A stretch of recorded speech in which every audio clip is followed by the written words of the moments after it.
The Metroplex, we had something called the Metro Rat. Now, at first, many people didn't believe it existed and thought it was just something we had all dreamed up, the Metro crew. I saw it one night while I was going down into the stage area from the concessions, and there's that little alley, dirt alleyway between. And I looked down, and what I thought was a big possum turned out to be a huge rat. And it didn't run away. I stopped and looked at it from maybe 2 feet away. It didn't run away. It just kind of looked over its shoulder at me very dully and like, yeah, what do you want?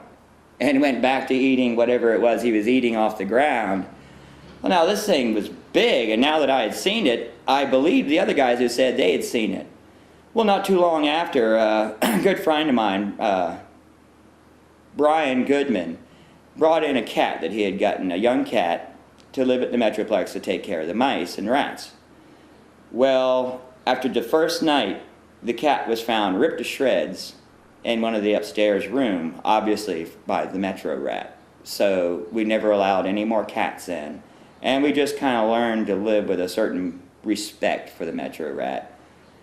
He never died that I know of. We never found a body. So he's probably still there under the ground, you know, eating, doing what he wants, because we sure didn't bother him. I mean, this thing was so big, you weren't going to go after it with a stick. Anything less than a gun would have probably been a very big mistake. Like I said, that poor cat, that poor damn cat. We never knew it was capable of something like that, though we suspected it was a pretty nasty rat.